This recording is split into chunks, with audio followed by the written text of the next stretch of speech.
Live from New Delhi, you're watching DD India News Hour, India's voice to the world. I am Deepika Mehto, and coming up in the next 1 hour. Israel says military operations in Rafah will continue and expand as necessary. Meanwhile, ceasefire and hostage talks to resume in Cairo on Wednesday. Campaigning for the fourth phase of Lok Sabha election intensifies. Voting to take place on the 13th of May in 96 seats across 10 states and union territories. April breaks yet another global heat record. Droughts, wildfires and floods continue across the world. And in sports, Kylian Mbappe's final match for Paris Saint-Germain ends in defeat to Borussia Dortmund. Tonight, La Liga winner Real Madrid to face Bayern Munich in second semi-final.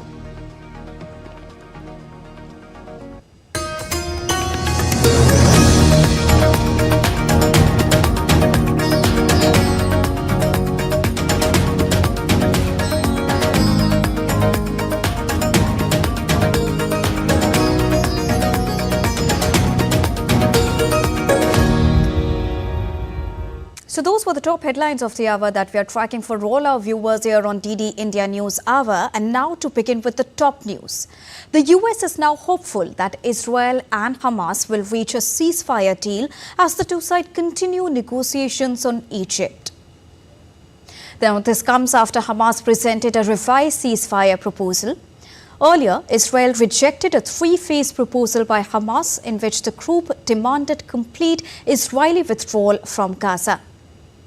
Israel said that letting Hamas remain in power in Gaza was unacceptable.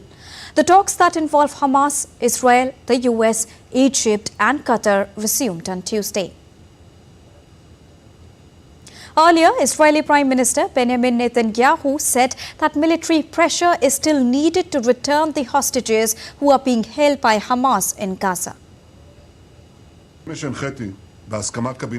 The Hamas proposal is very far from Israel's necessary requirements. Israel will not allow Hamas to restore its evil rule in the Gaza Strip. Israel will not allow it to restore its military capabilities to continue striving for our destruction. Israel cannot accept a proposal that endangers the security of our citizens and the future of our country. Meanwhile, Israel has said it will continue its operation in Rafah until Hamas forces in the area are destroyed or terrorist hands over one of the Israeli hostages it still holds. Defense Minister Yoav Gallant visited Rafah area on Tuesday and met the commanders and soldiers operating there.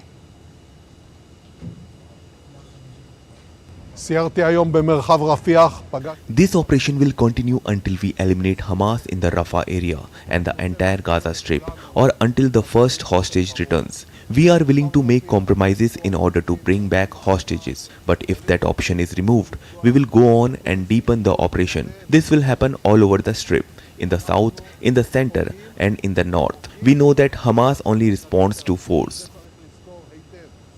Now, Israel on Wednesday said it had reopened the Kerem Shalom crossing for the entry of humanitarian aid into Gaza. Kerem Shalom crossing was closed on Sunday after Hamas's attack towards the crossing that killed 4 Israeli soldiers. Israel said that 8 trucks from Egypt are already arriving at the crossing, adding that the crossing is also continuing to operate to facilitate the entry of humanitarian aid into Gaza.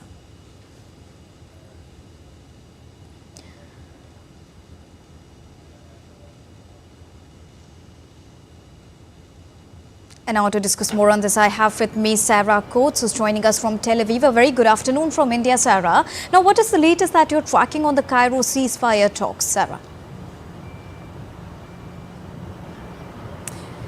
Hello there, Deepika. We can tell you that all the main players are in the Egyptian capital, Cairo. Today we're talking here, the Egyptians, the Qataris, the Americans, and of course representatives from Israel and also Hamas. Now, Hamas has been coming out basically to say that this is the last chance that Israel has to get all of these 130 or so captives out alive, also saying that this operation that Israel is carrying out now down in the southern part of Gaza in Rafah is actually hampering this deal. Now, the Israelis believe that the only way really to get these hostages back is through military pressure, believing that many of these hostages are actually being kept down in Rafah in these underground tunnels with some of the leaders like Yahya Sinwar. So certainly a lot of talks today as these parties really try and get these two warring parties to come to some sort of an agreement.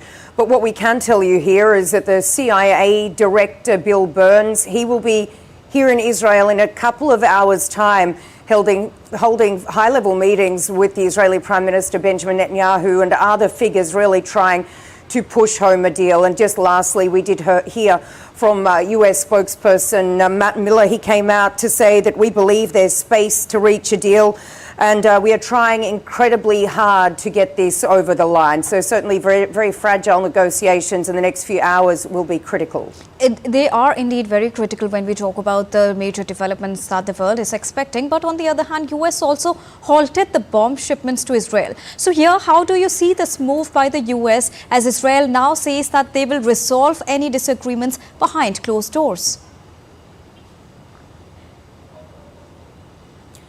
Still yet to hear any official response from the Israeli establishment, but certainly this is the first time that the US has done something like this since the beginning of this war. We are speaking here specifically about 3,500 bombs, and this is really, you could say, a drop in the ocean compared to what the United States gives Israel. So certainly this is seen as fairly symbolic. It's, of course, coming at the same time that Israel did launch this operation, a limited operation, it says, down in Rafah. But it does go to show that the Biden administration is using ways to show Israel that it's not happy, even though the United States said that right now this operation basically is in compliance of what the United States wants. But certainly we can expect more of this if Israel doesn't continue to toe the US's line.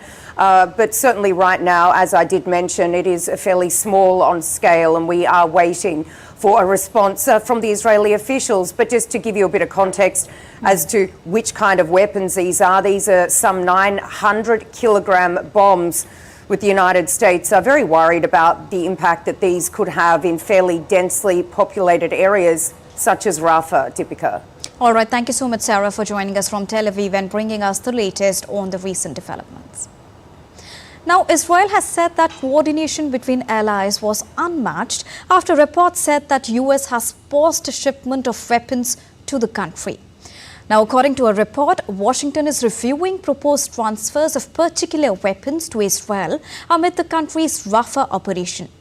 The arms includes bomb and Boeing-made joint direct attack munitions, which convert dump bombs into precision-guided ones.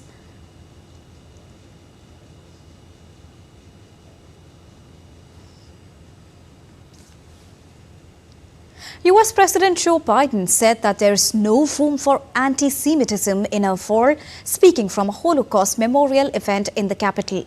Previously, Biden also emphasized that US student protesters are allowed to exercise their freedom of speech against investment in Israel, but not to speak out against the country's existence. DD India's Caroline Malone reports from Washington. US President Joe Biden spoke at a special Holocaust memorial event on Tuesday in Washington, D.C. At that event, he was talking out against anti-Semitism. He reflected on the events in history that led to 6 million Jews dying during the Holocaust and said that people will never forget, he will never forget, and those events must never be repeated, must never happen again. He said, though, there is still some hate in the world, and he said, as an example, we saw that hate displayed during the Hamas attack on October 7th of last year. This hatred continues to lie deep in the hearts of too many people in the world, and it requires our continued vigilance and outspokenness. That hatred was brought to life on October 7th in 2023. On the sacred Jewish holiday, the terrorist group Hamas unleashed the deadliest day of the Jewish people since the Holocaust. And he said that the US in particular must continue to move against anti-Semitism. He connected all that to what we're seeing on student campuses, saying there's been illustrations of anti-Semitism, particularly with some of the students calling for the end of the State of Israel, and says there should be no tolerance for that. Now, the White House has released a number of initiatives to move against this type of hate speech, calling for more examples being given to the Department of Education to share with schools and institutions, calling for counter-terrorism policies to be shared by the Department of Homeland Security, and also working with a special envoy against anti-Semitism nationally. It is a difficult time, though, for Biden, as he's about 6 months away now from another election in which he is bidding to be president again. The young voters who are at these schools, the students, are an important demographic for him to gain the support of. They appear, of course, to be not happy, although they're just a small proportion of the wider student and youth population. There's also an older generation who's been watching what's been happening on campuses, seeing the police clear out protesters in some cases, not being happy with violence that's erupted in places such as UCLA in the last week or two. So that will be an important part of how people decide to vote going forward in November's election. Caroline Malone in Washington for DD India. Now, Russia targeted critical Ukrainian energy infrastructure in its biggest airstrikes in weeks. The strike caused serious damage to 3 Soviet-era thermal power plants. In a separate attack, at least 2 people were injured and 13 houses damaged in a Russian missile strike on Ukraine's Kyiv region. Ukrainian President Volodymyr Zelensky said that Russia used more than 50 missiles and 20 drones in an overnight attack. Ukraine attacked an oil storage depot on the outskirts of the Russian-held city of Luhansk, the local authorities said. At least 5 people were injured in the strike. Ukraine has said that its troops attacked Russia's artillery system and a command post over the past 24 hours, while Russia claimed to have struck a Ukrainian military factory producing propellant for missiles and a fuel depot. After Ukrainian President Volodymyr Zelensky urged for additional help of weapons amidst Russia-Ukraine conflict, Romanian President Klaus Iohannis also said on Tuesday that he was open to discussing sending a Patriot missile system to Ukraine. Earlier, Germany appealed to European Union and NATO member states to bolster Ukraine's air defenses. There has been a discussion about who can send Patriot systems to Ukraine over the last few weeks. Romania has such systems, and of course, we were also asked. President Biden also mentioned it in our meeting, and I said I was open to discussion. I must discuss it in the Supreme Defense Council to what we can offer and what we can get in return, because it is unacceptable to leave Romania without air defenses. It's now time to take a short break on DD India News Hour, but still to come. A Pakistani court orders former Prime Minister Imran Khan's wife Bushra Bibi to shift to a jail from house arrest.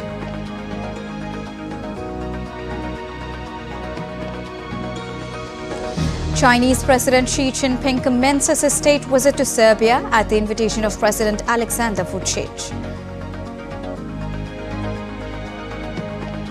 And polls open in North Macedonia's presidential runoff parliamentary elections.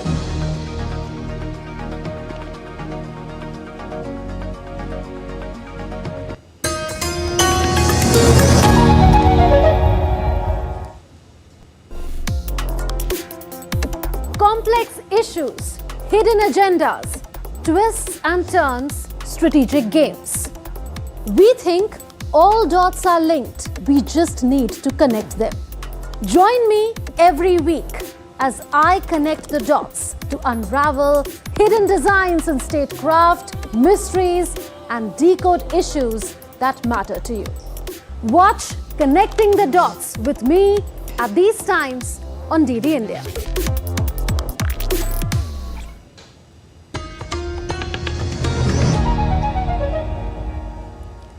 Welcome back after that short break. You're watching DD India News Hour with me, Deepika.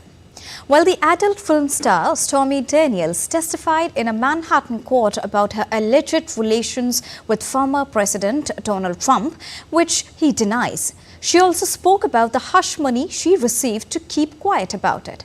Now, Trump is facing charges of falsifying business records before the 2016 election and has entered a plea of not guilty to 34 charges. DD India's correspondent Sally Patterson has more. Speaking to reporters outside a Manhattan courthouse, Donald Trump once again slammed the so-called hush money case he's at the center of. He said that the case is totally falling apart. That's at the end of a day of explosive testimony from adult film star Stormy Daniels.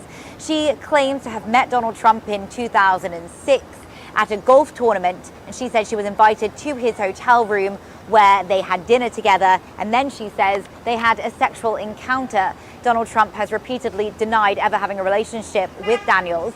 Now, at the heart of this case is how that payment, which was later made to Stormy Daniels in order to keep quiet about that alleged affair, was filed. Michael Cohen, who was once Trump's lawyer and fixer, allegedly paid $130,000 to Daniels to keep quiet about that affair.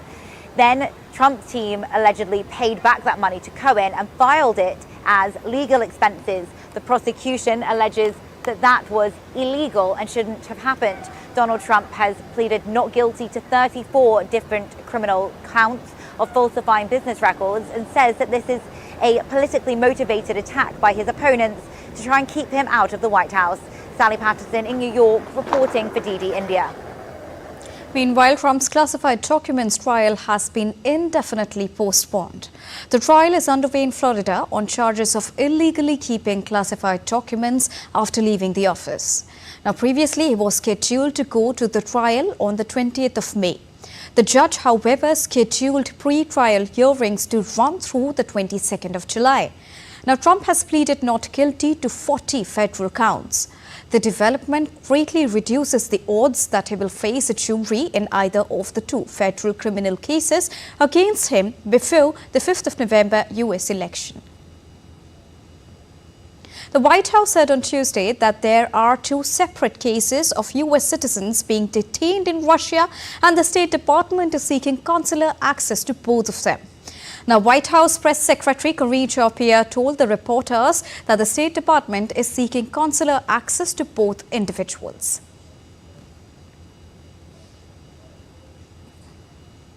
What I also can confirm is that there are two separate cases of U.S. citizens being detained in Russia.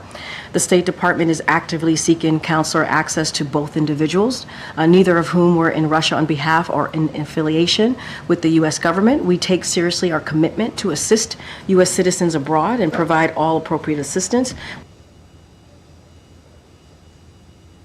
Now, after his France tour, Chinese President Xi Jinping started his state visit to Serbia on Tuesday at the invitation of President Alexander Vučić. Upon arrival, Xi Jinping, in a statement, expressed a readiness to work with Serbian president to map out a new blueprint for the development of bilateral relations. He will hold in-depth exchange of views with President Vučić on bilateral relations and other issues of common concern. Comprehensive strategic partnership was established between the two countries in 2016. Xi's state visit to Serbia is the second leg of his three-nation European tour from the 5th till the 10th of May. He will next visit Hungary. A Pakistani court on Wednesday ordered former Prime Minister Imran Khan's wife, Bushra Bibi, to shift to a jail from house arrest. Now, Bibi had been detained at Khan's Hilltop mansion in Islamabad since they both were convicted on charges of selling state gifts illegally. The court also ordered the authorities to shift her to Adyala jail in the garrison city of Rawalpindi, where Khan is serving his 14-year sentence. Japan, China and South Korea are preparing to hold a three-way summit in Seoul on the 26th and 27th of May. Now, it will be the first such meeting since December 2019. The three Asian countries were unable to hold a trilateral summit due to a deterioration in Japan-South Korea relations and the COVID-19 pandemic. The meeting is also expected to bring together Japanese Prime Minister Fumio Kishida, South Korean President Yoon Suk-yeol and Chinese Premier Li Qiang. Their discussions are seen covering 6 areas, including people-to-people exchanges, economy and trade, public health, peace and security, with outcome documents likely to be released. Bilateral talks also may take place.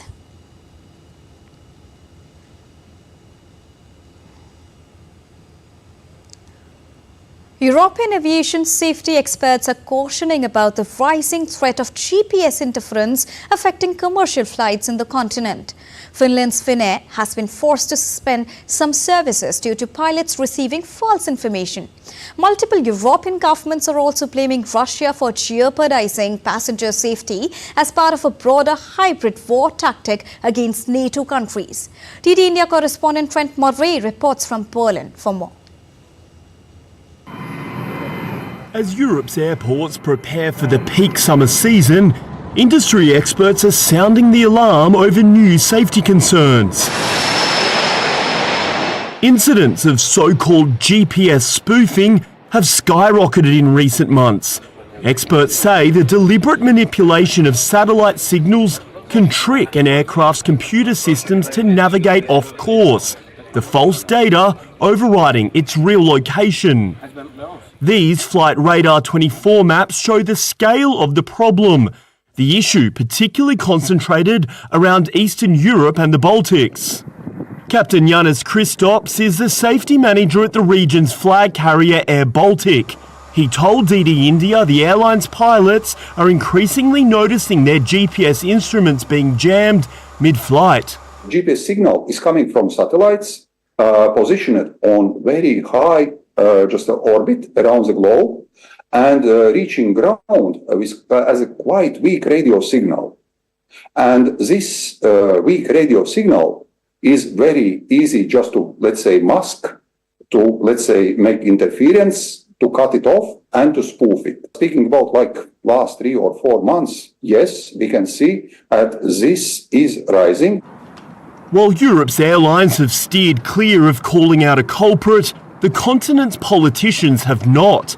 The foreign ministers of Estonia, Latvia and Lithuania have all blamed Russia, saying it's no coincidence the aircraft's signal interference is spiking near Russia's borders, and they've turned to the EU for help. As you will certainly understand, it is difficult for us to comment on specific incidents, also given that they have security implications. But in general, what I can tell you about this issue is that, of course, the Commission condemns any purposeful disturbance of civil air traffic. When it comes to the passenger safety aspect of your question, the European Union Aviation Safety Agency is closely monitoring the situation and also assessing any occurrences that are reported to EASA. Members of NATO are increasingly calling out Russia for what they describe as an intensifying campaign of hybrid warfare activities against European countries, including espionage, misinformation campaigns and electronic interference. The alliance leadership accusing Russia of trying to deter allies from continuing to support Ukraine. But one of the alliance's biggest members, Germany, says it's having the opposite effect. The country's foreign minister calling out Moscow by name during a recent visit to Australia where she discussed recent cyber attacks. Russian state hackers have attacked Germany in cyberspace. This is completely unacceptable and will not remain without consequences. But while the political back and forth takes place, for passengers in European skies, the threat remains. Airlines have been at pains to stress that backup systems remain in place if GPS signals are jammed. But for the travelling public, it's a potent reminder that the arena of modern war can now extend far beyond a traditional front line, putting at the forefront new threats to travel that can exist as a result of our ever-growing reliance on technology and connectivity. Trent Murray for DD India, Berlin.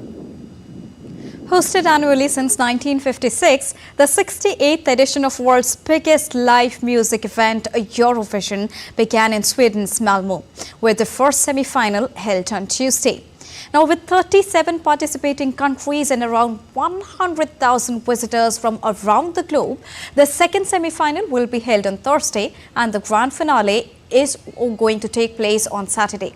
The top 10 winners from both semi-finals will compete in the final with automatic entries for previous winner, current host and the Big Five countries, United Kingdom, France, Germany, Italy and Spain. While Croatia and Switzerland, along with Ukraine, are the top 3 favourites of the bookmakers, Spotify data suggests that strong chances for the Netherlands, Italy or host nation Sweden are also there.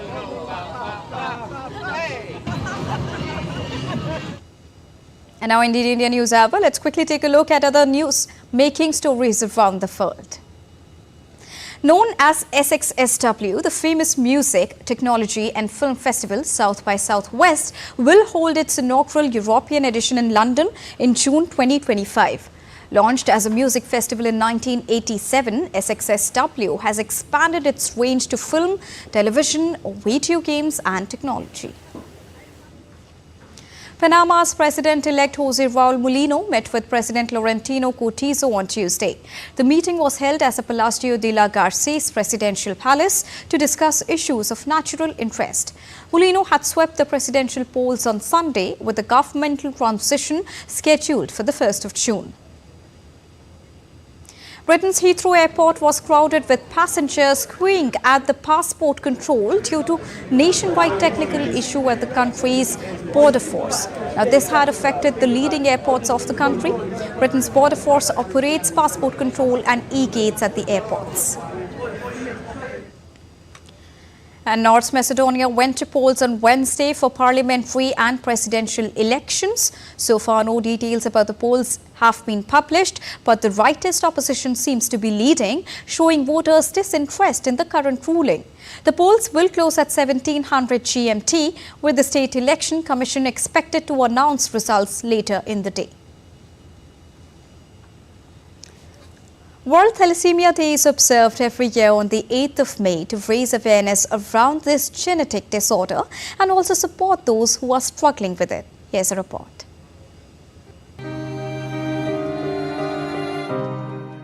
World Thalassemia Day is observed annually on May 8th to highlight the global impact of thalassemia and the ongoing efforts to support individuals affected by this inherited blood disorder.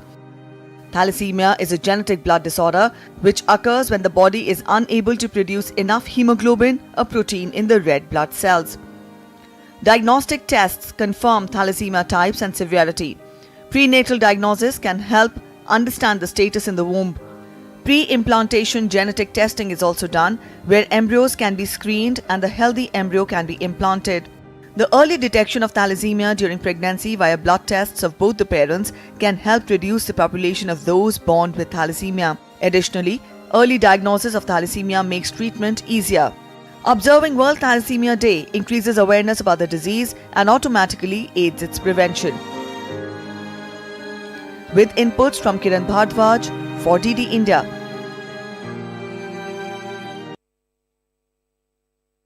Take a short break here on DD India News Hour, but still to come. A comprehensive analysis on changing weather pattern with expert Dr. D. Sivananda Pai, who's the AGDM of IMD in New Delhi. And a report on how the nation is remembering Rabindranath Tagore on his 163rd birth anniversary as tributes continue to pour in from across the country.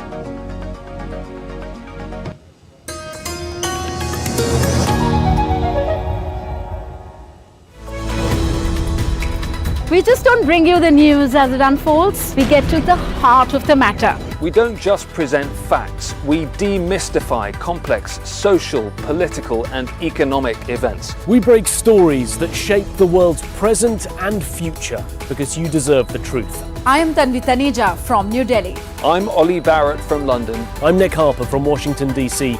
Join us on DD India Global Monday to Friday at these times.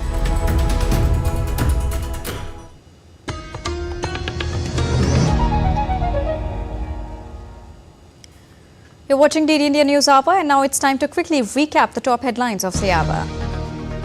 Israel says military operations in Rafah will continue and expand as necessary. Meanwhile, ceasefire and hostage talks to resume in Cairo on Wednesday.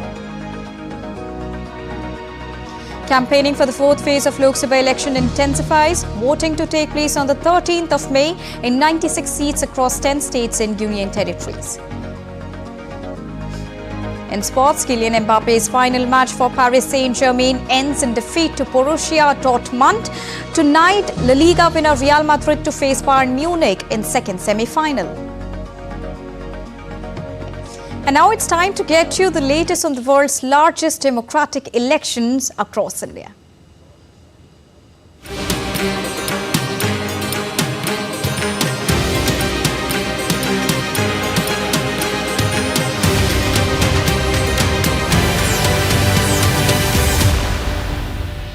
Campaigning for the fourth phase of Lok Sabha elections, scheduled to take place on the 13th of May, gains momentum as political leaders holding rallies and roadshows across the nation. Prime Minister Narendra Modi kicked off his election campaign in Telangana. After offering prayers at the Sri Raja Rajeshwara Swami temple, Prime Minister Narendra Modi also held rallies in Karimnagar and Warangal. He said opposition in Telangana has already accepted defeat as people have decided to bless the BJP with record numbers. Later in the day, Prime Minister Narendra Modi will also hold rallies in Andhra Pradesh's Rajampet and Vijayawada. Congress हो या INDI alliance, ये जहां सत्ता में आए वो राज्य उनका एटीएम बन गया।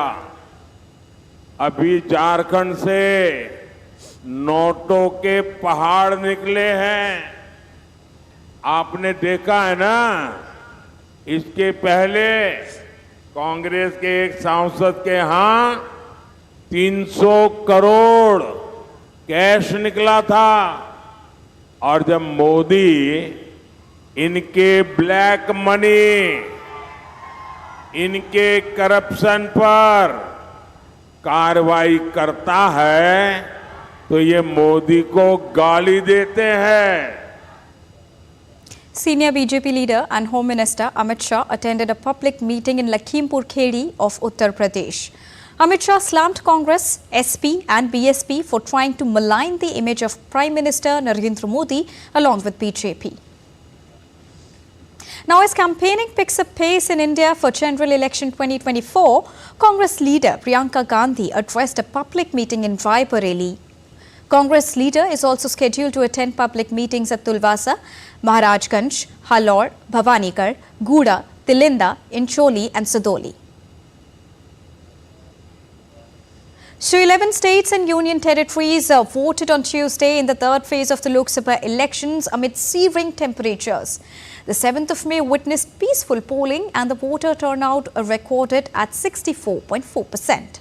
A provisional voter turnout of around 61.5% has been recorded, with the highest polling witnessed in Assam, despite overcast skies and light rainfall in most of the areas.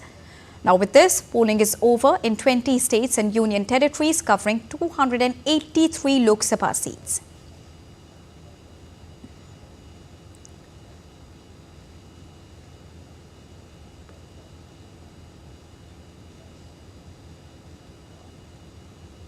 And now to discuss more on this, I'm joined by DD India's Anil Thomas. A very good afternoon to you, Anil. Now, campaigning has now intensified for the fourth phase. Help our viewers understand on what is at stake in the fourth phase and which are the most sought after constituencies here.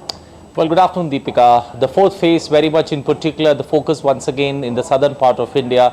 42 seats if you put Telangana and Andhra Pradesh together, and that's where the big battle will be played out. You know, this is a state, these are two states which have come out of Andhra Pradesh. Andhra Pradesh post the bifurcation in 2014 is Andhra Pradesh and Telangana, and this could see some interesting battles, especially in the build-up, because the last chunk of seats from the southern part of India, and this is one bastion where the Prime Minister has focused on time and again, and that could be one of the biggest chunks when it comes to the election battle in phase 4. Also, two new states entering the election fray. One is Odisha, the other is Jharkhand, while Madhya Pradesh along with Telangana and Andhra Pradesh will complete the election process as we hit phase 4. So it's going to be an interesting election purely in terms of 97 seats in this particular phase. And phase 4, surely, the election commission along with all the political parties will be going all out as the summer heats up to encourage more and more people to come out and vote. All right, thank you so much, Anil, for joining us and bringing us a quick recap on what to expect from the fourth phase of election. Now, India's northern city of Srinagar is scheduled to go under polls on the 13th of May. Parties like National Conference, PDP, Apni Party and DPAP are in fray to win this parliamentary seat. DD India correspondent Prasar Bharati brings us more in this report. Different political parties of Jammu and Kashmir are in fray, seeking to bag Srinagar's seat in the upcoming general elections. As National Conference Party's chairperson Omar Abdullah will contest election from Baramulla seat, the party has fielded Shia leader Aga Rahullah from Srinagar. Public response is very good. You must have seen people participating in voting. If it were normal elections, I would say there is enthusiasm. But this time, along with enthusiasm, sentiments are also attached. Similarly, People's Democratic Party has placed its bet on its youth wing president Wahid Rahman Parra. We are clear that we are talking for people of Kashmir. That's our alliance, that's our coalition. Rest, everybody is fighting against us. While Apni Party has given ticket to former Minister Mohammad Ashraf Mir, Democratic Progressive Azad Party is fielding Amir Ahmed Bhatt. It's a very good response. Like, you have been waiting here since 1 hour. I was in meetings for the whole day. I was in Pulwama, I was in Harwan, I was in Nishat, and still I have a meeting left. So Alhamdulillah, I'm very happy that there's a good response from the people.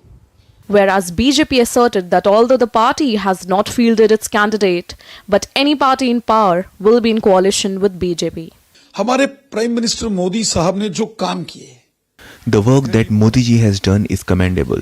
There was a time when there was many difficulties in Jammu and Kashmir, but now there is a peace, tranquility and development. That's why I'm saying everyone here is going to vote for Modi ji. भाईचारा है, development है. Amidst all the claims, the common man, especially youth, has also become quite vocal about the issues, as this time there are a total of 1,740,000 voters, out of which 200,000 are first-time voters. बहुत तरक्की के लिए है. My vote is for the accountability, for the construction of roads, streets, lanes, bridges and schools. Until we elect someone in the parliament and assembly, things will remain the same. It is necessary to vote. It is very important to vote. I am happy this time that I am going to vote for the first time. We should vote for the one who will work for the people.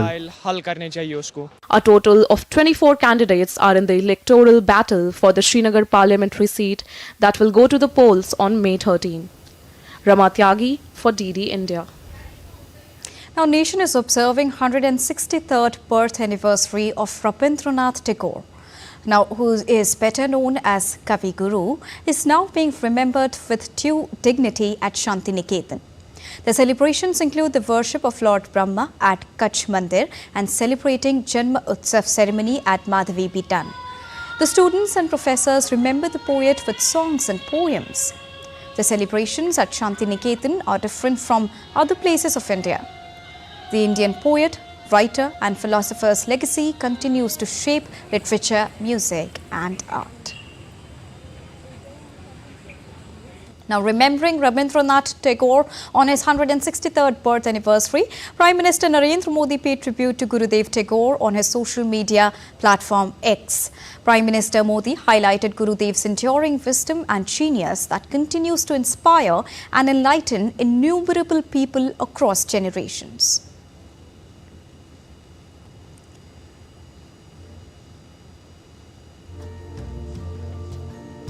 Indian parliamentarians, including Lok Sabha Speaker, also paid floral tributes to Gurudev Rabindranath Tagore on the occasion of his 163rd birth anniversary at the Old Parliament building in the national capital. Now, extraordinary global heat continues its streak. Last month, the world endured the hottest April on record, according to new data from Copernicus, the European Union's climate monitoring service. Here's a report on the devastating impact of climate change across the globe.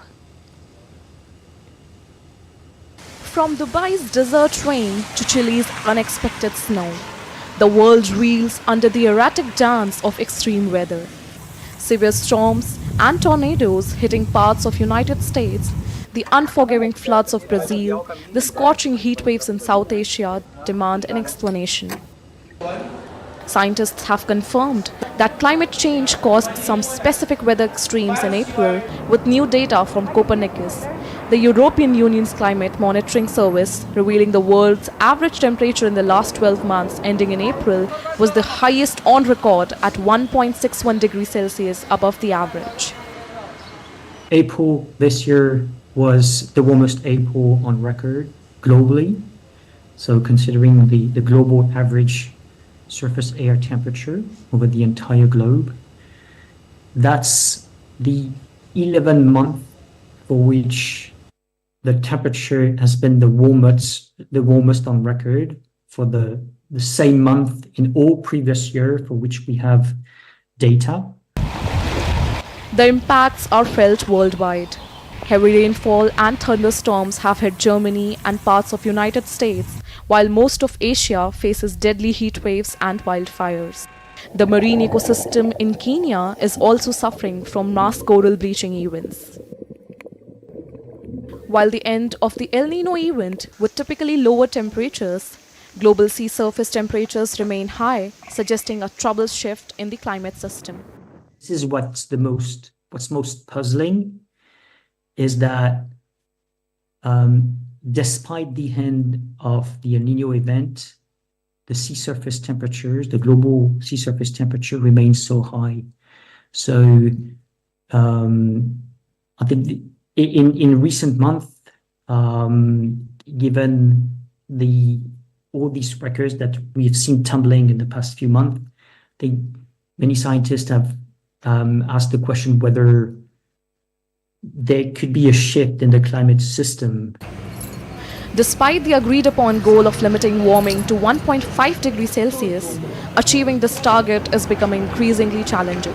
Urgent action is needed to curb carbon dioxide emissions and mitigate the catastrophic consequences of the climate change. And now to give you more perspective and an in-depth analysis on this, I'm joined by Dr. D. Sivanandapai, who's the AGDM of IMD New Delhi. Thank you so much, sir, and a very good afternoon from New Delhi. Now, we've seen the report on how we saw that April has been recorded as the hottest month ever. What are the reasons, first of all, that you see behind this? So, good afternoon. So, as you said, this April has been warmest ever recorded. And it is almost 0.15 degree more than the warmest recorded in 2016. So in fact, 2023 also was warmest ever recorded year also. The main reason behind is the ongoing El Nino event, which started in the month of June and strengthened. It became a very strong El Nino and peak early this year, and it is still continuing.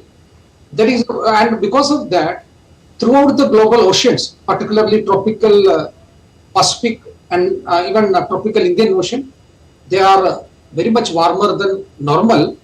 And in addition to that, the greenhouse gas emission caused, anthropogenic resulted climate change. Both these factors can be said to be the main reason for the observed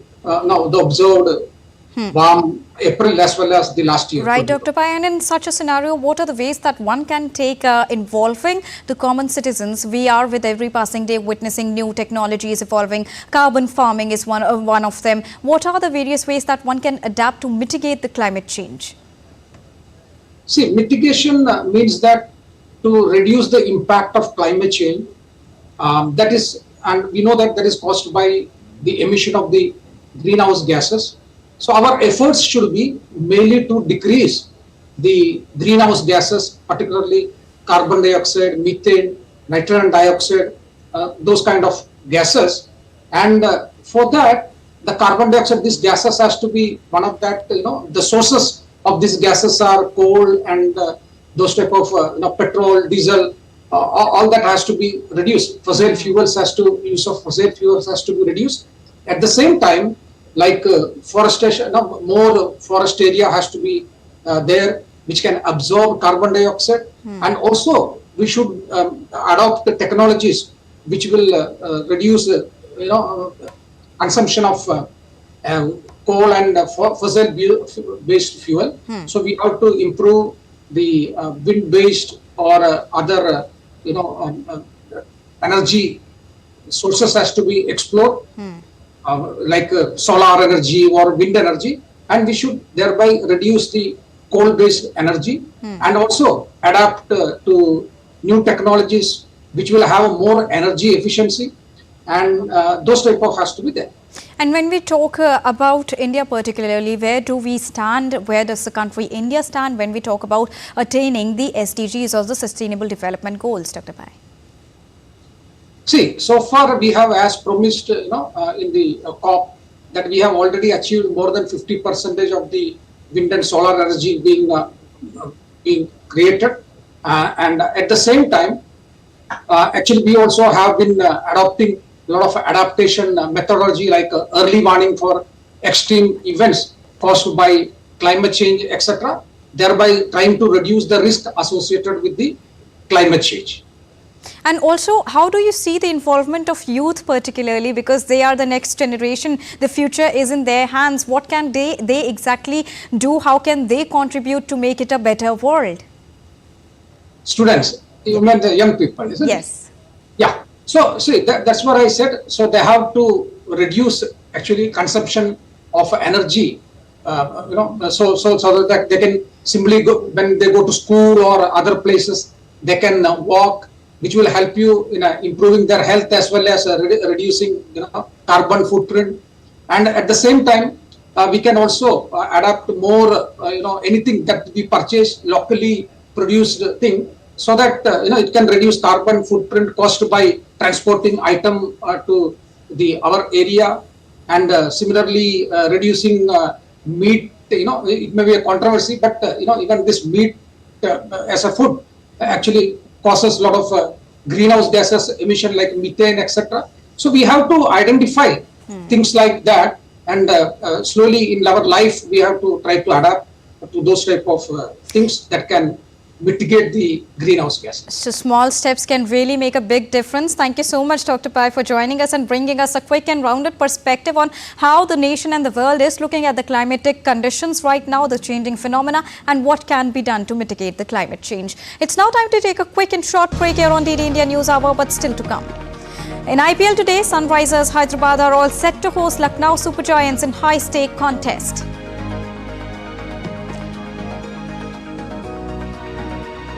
An Olympic flame is all set to arrive in Paris today amid tightened security measures.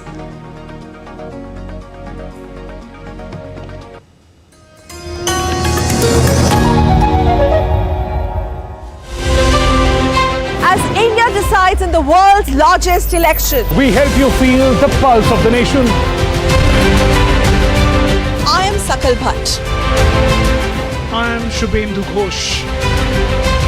This election season, join us on a journey of India.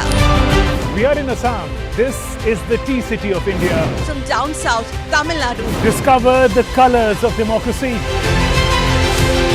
Gateway to northeast of India. Coastal state of Kerala. Watch Poll Pulse on DD India.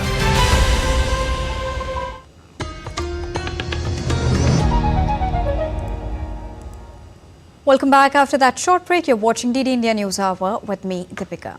Now, in a joint effort to support armed forces personnel and civilians with disabilities, the High Commissioner of India to Sri Lanka, Santosh Jha, and Sri Lanka's State Minister of Defence, Premita Bandara Thinakun, launched a 55-day-long artificial limb camp at Ragama near Colombo. The initiative, organised by the Indian Mission in collaboration with Sri Lanka Ranaviru Seva Authority and Bhagwan Mahavir Viklang Sahitya Samiti, aims to provide artificial limbs to 1,000 Sri Lankan beneficiaries. The camp that kicked off with the participation of 8 Indian experts in artificial limb production will be held in Colombo and Vavernia. It targets to provide limbs to 375 Army, 75 Air Force, Navy and police personnel along with 200 civilians. This bilateral cooperation underscores the commitment of both the nations to assist those who have sacrificed for national security and are now facing challenges due to disabilities. Minister of Foreign Affairs of Maldives, Musa Zamir, will be in India on an official visit on Thursday. During his visit to New Delhi, Foreign Minister Zamir will meet the External Affairs Minister, Dr. S. Jaishankar, for discussions on bilateral and regional issues of mutual interest. Now, Maldives is India's key maritime neighbour in the Indian Ocean region, and Foreign Minister Zamir's visit is also expected to lend further momentum to the bilateral cooperation between the two countries. Now, this will also be the first official visit of Foreign Minister Zamir to India since assuming his office. The visit comes as India has said that it will replace its military personnel from Maldives before the 10th of May. Time now to give you all the latest from the world of sports. Now, in IPL, Sunrisers Hyderabad will take on Lucknow Super Giants in the 55th match of Indian Premier League in Hyderabad today. It is a must-win game for both the sides, as any loss here at this stage would only dent further the hopes of making it to the playoffs. Now, both the teams have notched up 12 points from 11 games so far, and whoever wins the game will hold the edge over one another. In football, Borussia Dortmund entered the Champions League final by a 2-0 aggregate victory over Paris Saint-Germain on Tuesday. Dortmund showed great composure to reach their third Champions League final and first since 2013 after Mats Hummels' second goal half earned a 1-0 victory on the night. Dortmund will now meet either 14 times champion Real Madrid or Bayern Munich, who clash at Bernabeu on Wednesday after a 2-2 draw in the first leg. The final showdown is scheduled to take place on the 1st of June at Wembley. La Liga winner Real Madrid will face Bayern Munich in the return leg semi-final of Champions League today. After last week's 2-2 draw in Germany, Bayern will have to beat Real in their own backyard if they are to reach the final at Wembley. Leroy Sané and Harry Kane scored the goals for Bayern, while Vinicius Jr. managed to brace for the Madrid outfit. The winner of this match will qualify for the final. Now, Indian milk producer Amul has been appointed as the official sponsor of Sri Lanka men's cricket team for the ICC T20 Cricket World Cup, which is scheduled to start next month. Now, Amul, who's a leading brand dairy from India, will also sponsor South Africa and the USA cricket teams. CEO of Sri Lanka Cricket Ashley De Silva said that the partnership with Amul is an excellent move. Amul has a history of sponsoring cricket teams during ICC tournaments, having previously collaborated with New Zealand and the Netherlands national sides for 2017 Champions Trophy and 2011 Cricket World Cup. Sri Lanka will kick off their T20 Cricket World Cup campaign on the 3rd of June against South Africa in New York. The Olympic flame is set to arrive in the French port of Marseille on Wednesday in front of a crowd of up to 150,000 people. The transfer of the flame onshore from a 19th century tall ship will mark the start of a 12,000-kilometer torch relay across mainland France and the country's far-flung overseas territories.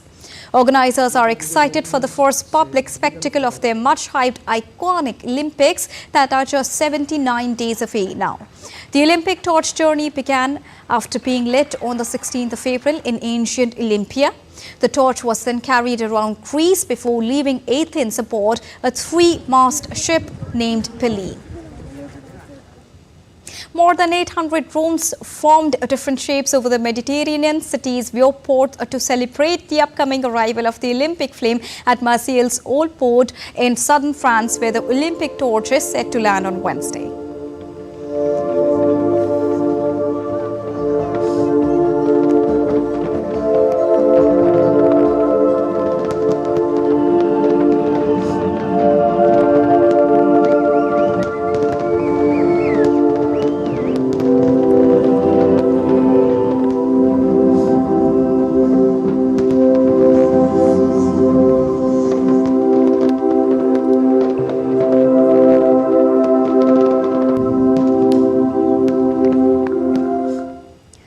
Alright, that's all for this edition of the India News Hour. But let us know your thoughts on the news of the day. For those on the go, you can get all the latest news and updates from India and across the world on the DD India mobile app. The app is also available on both Android and iOS platforms. Scan the QR code on the screen to download it right now.